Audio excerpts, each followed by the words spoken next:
Muitas pessoas elas têm dificuldade para poder fazer iluminação de plenárias e muito delas, ainda mais quando recebe de clientes, querem só a luz volumétrica, mas só que não pensa na hierarquia. Se você não souber a hierarquia, tanto faz a luz volumétrica. Você precisa entender como é que funciona a hierarquia dentro de uma plenária para poder conseguir pensar a iluminação. E nesse vídeo eu vou mostrar para vocês como pensar essa hierarquia de um modo bem simples. Mas bora pro computador. Aqui eu tenho uma cena, eu tenho aqui a minha visão da câmera e aqui eu tenho a planta baixa. Caso você não saiba como funciona uma plenária ela sempre vai ter esses três elementos, que é o palco, auditório e house mix. Eu vou esconder esse local aqui para ficar mais simples. Então aqui a gente tem esse palco, nós temos o auditório, que algumas pessoas chamam de palco italiano, formato auditório, mas enfim. E além disso a gente precisa da house mix, porque ela que vai fazer a controladoria de luzes, conteúdo, PPT, direção artística. Então todo mundo que está trabalhando para poder fazer esse evento acontecer está aqui na house mix. Então são esses três elementos que você precisa pensar.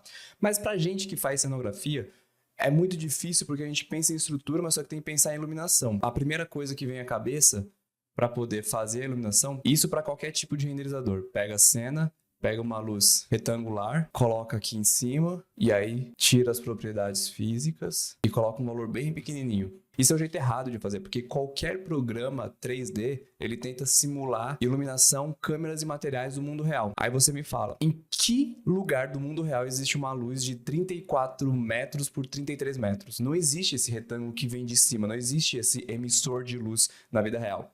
Eu sei que muitas vezes a gente faz algumas iluminações para poder conseguir roubar no jogo, mas você precisa entender minimamente a hierarquia de luzes para poder conseguir fazer uma coisa realista, uma coisa de qualidade de fato. E aí eu vou deletar essa luz, porque o que acontece?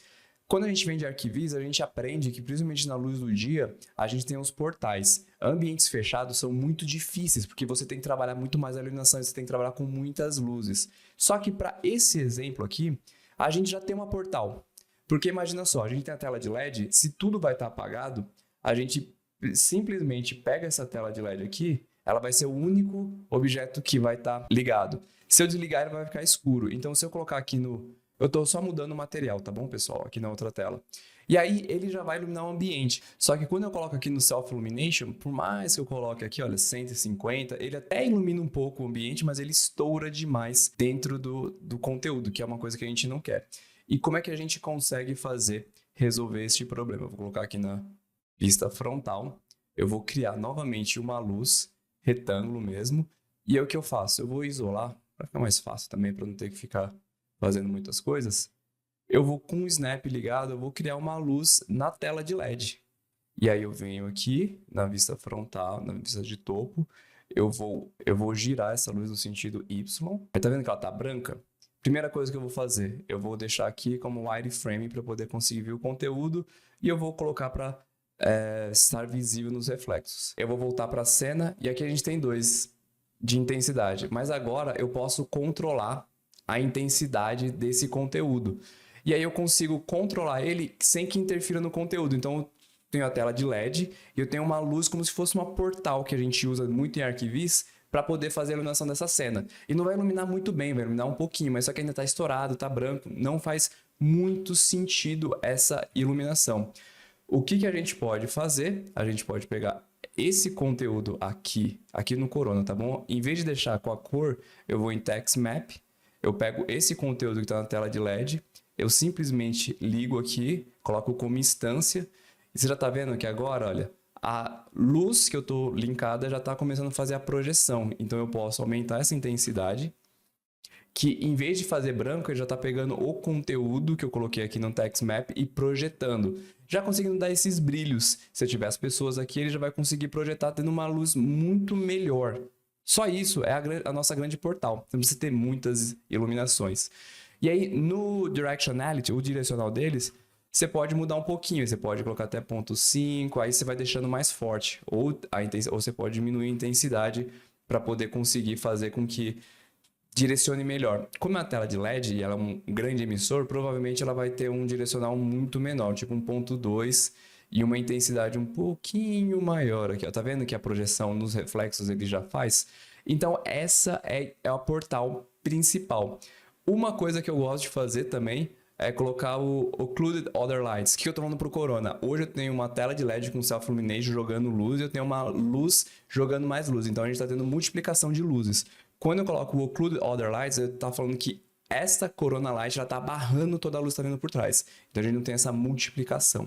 Então é interessante para você ter controles independentes. Porque, por exemplo, se eu vier aqui, se eu quisesse, por exemplo, pegar essa daqui e colocasse 50, ele ia estourar no conteúdo, mas não ia estourar na cena. Se eu tiro esse Occlude Other Lights, ele vai multiplicar. É isso que eu falei para vocês, entendeu? Então aqui, com esse Occluded, você consegue ter ações independentes. Então posso colocar aqui 1, 2, porque o que acontece? Aqui, o que vai ser o grande emissor, o nosso grande portal vai ser essa luz. A gente não tem luz, porque geralmente quando tem a cenografia, nesses ambientes tudo é desligado e a gente desce um box para poder vir com a luz cenográfica. Uma coisa é cenografia, outra coisa é light designer. A gente faz isso daqui para poder falar que vai ter a luz cenográfica, mas especificar no detalhe qual vai ser os equipamentos, o que vai ser o beam, o strobo, o grout, o washing lights. Talvez sejam muitas informações que tenham pessoas específicas, até para poder fazer programação, momentos. O que você precisa saber? Que a gente tem luzes que lavam o ambiente, luzes mais direcionadas. Quando a gente faz uma luz cenográfica, a gente sempre coloca com esses boxes para poder inutilizar a iluminação do ambiente, trazendo uma luz para poder lavar. E aqui é muito comum, a gente tem essas moving heads para poder conseguir fazer todo o direcional dessas luzes aqui, né, para poder fazer aquela dança, aqueles movimentos. E tudo que vem aqui desse box trans são essas iluminações que eu nem coloquei o modelo, coloquei somente a luz para poder fazer a iluminação de palco. Que é isso que é a função delas. Elas vão ter que, às vezes eu coloquei até ponto 6, mas às vezes é fazer um ponto 7 para poder iluminar os palestrantes, ou a banda, ou quem é o cerimonialista. Então, esses spots fixos, eles vão ter sempre essa função de iluminar os participantes ali que estão no palco. Os moving heads, eles vão ter essa coisa para poder desenhar um palco. E assim, eu já vi gente falando que não dá para poder colocar moving head no piso. Cara, moving head você consegue colocar em qualquer lugar, é um equipamento pesado, depende muito da direção artística. Tem gente que vai gostar disso, tem gente que acha que pode ser um desperdício e tudo mais, mas isso daqui é uma opção.